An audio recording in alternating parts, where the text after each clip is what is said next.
life's in the stands, and he can't wait to make his first postseason start. Now, on the other side, 2022 All-Star and a huge piece to the Yankees puzzle, Jose Trevino making his first postseason start this year behind the plate. When I got to chat with him, he said, I prepare every single game like I'm going to be getting the start because you never know when your number is going to be called, and he wants to be there for his teammates. He also said, guys, he loves playing away, and he feeds off of that opposing crowd, so it's going to be a good start for him tonight. But game 3, let's get it. All right, thank you, Lauren. Good stuff. Those are significant lineup changes for these two managers. There is Aaron Boone. Let's check his batting order here tonight for game 3 with Gleyber Torres, Juan Soto, Aaron Judge.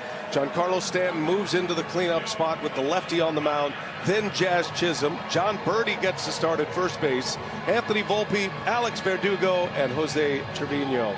As Lauren mentioned, rounding out the starting 9, Matthew Boyd is on the mound for the Cleveland Guardians. Ronnie, been quite a year for him. Tommy John surgery last year, just 8 starts. Now he's about ready to make his 3rd start in the postseason. Only in baseball can you get seen by 18 of the 30 teams in a showcase and then end up pitching the biggest game they've had all year. He has been good. You see the swing and misses he's had so far. 6 2/3 in 2 starts with 10 Ks. It's a beautiful fall night here in Cleveland, Ohio. A packed crowd filing in here to Progressive Field, and a team that won 50 games here in this ballpark. The most wins the Guardians have had at home since their World Series year of 2016. Gleyber Torres leads off. We're ready for the first pitch of game 3. Boyd delivers a strike, and away we go. First pitch change up there, 79 miles an hour from Boyd to Torres. Yankees winning the first 2 games of this series, and Boyd coming out throwing strikes. He's ahead of Torres, 0-2. Torres has been quite the table setter. Has hits leading off games, his first at-bats in his last 3 postseason games. Had a double to start his offensive night in game 2, and 3 hits in game 2.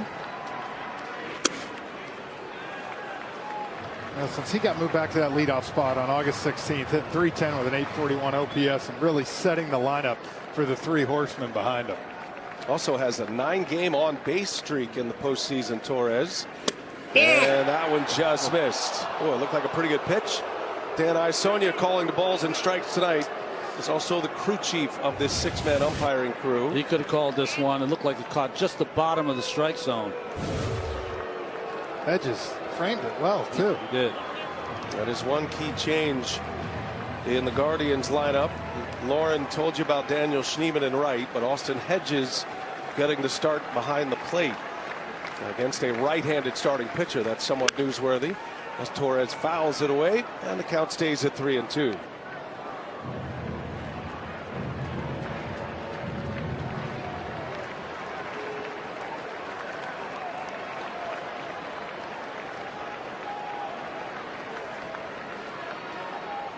Payoff pitch. Torres spoils another one foul. I mean, this is what Gleyber Torres has done this entire postseason.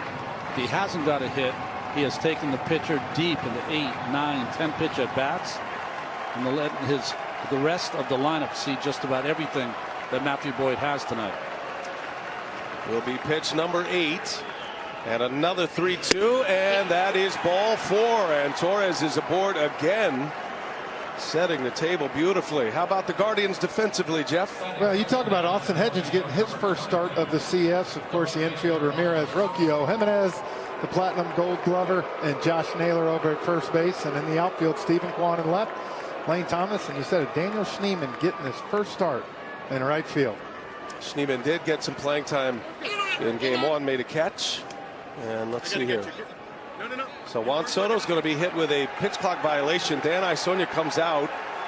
Juan Soto was not keen to the pitcher at the 8-second mark. We're engaged in the box. Aaron Boone wants an explanation.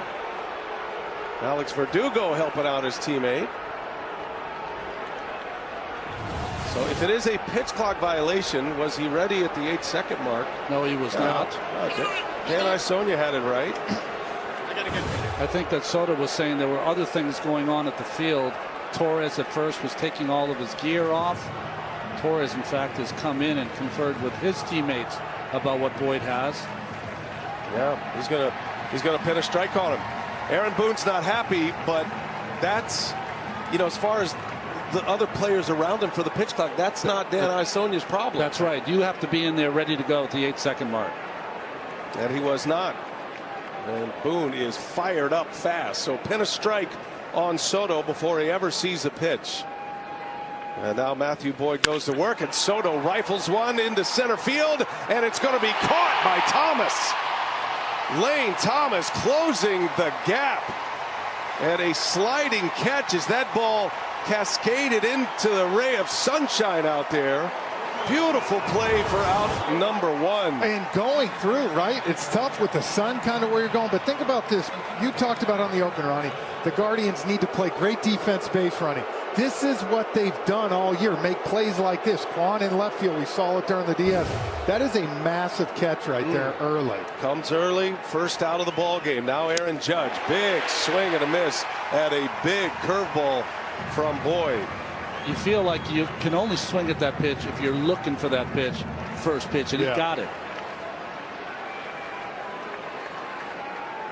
Judge's last swing, a 2-run home run, put the game away in game 2 on Tuesday night. That is a strike, a swing, unable to check it, and it's 0-2 on Judge. Aaron Judge into it. Aaron Judge before the game was working on that off a machine, that exact pitch he saw right there from Boyd. Takes his time out. Now you think about it, guys, going back to the DS, Boyd was their most effective starter for the Guardians. And his game 5 got cut short, but he had 5 strikeouts in 2 innings and 11 whiffs. So you felt like this was the perfect guy with the Guardians coming home to face this Yankees lineup. He was nasty in both of his starts, just not allowed to extend in that second start in game 5. And a swing and a miss. A strikeout of Judge, went back to the breaking ball, that time a slider. And it is out number 2, the first strikeout for Matthew Boyd. It also looked like he dropped down a little bit on that slider to get that really sweeping. Boyd's had a lot of success in the postseason. Hitters are now 0 for 15 versus him with men on base.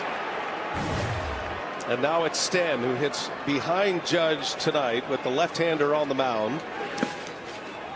Stanton with a game 1 home run. He continues his torrid pace in the postseason. He's got 2 home runs this postseason. OPS over 1,000. 4 games against the Royals and the first 2 games against Cleveland.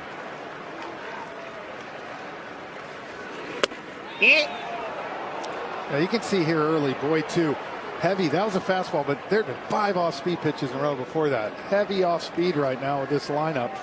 And what makes it tough because of that changeup and slider, Ronnie, he's still got that 94 that you just saw in, so he throws just hard enough to make you aware of that inside pitch.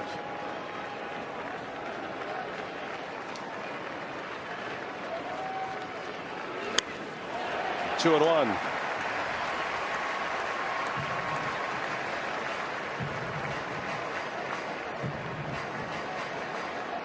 Matthew Boyd, 33 years of age.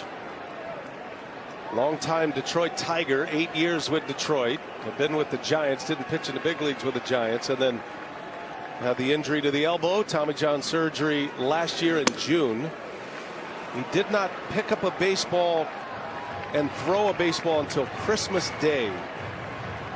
His wife videoed the moment. He said, a Christmas present to myself. Right. And here he is making his 3rd start in the postseason. It's come a long way. And the spinner is in there for a strike. Well, you've seen it.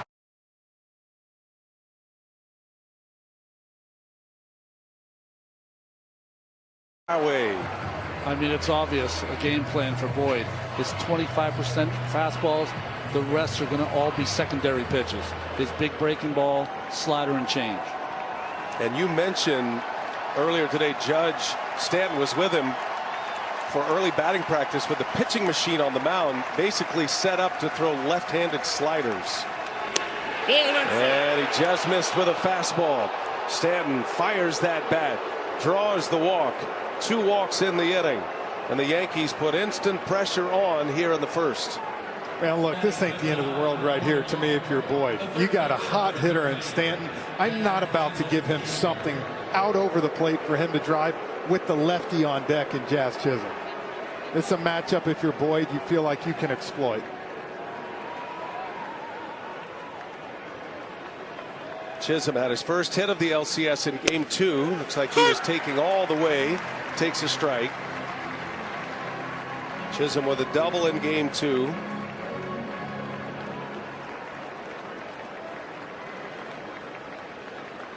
Two-men aboard. First and second, 2 outs.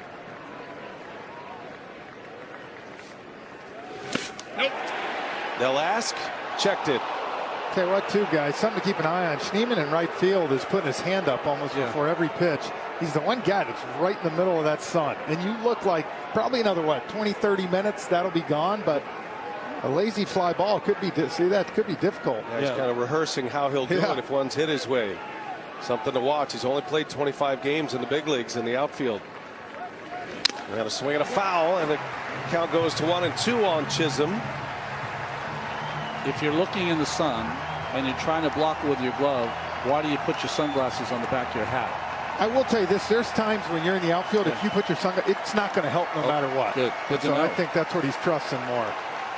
Count is 1-2. Boyd deals, and a called strike 3. He got the call that time at the bottom of the zone.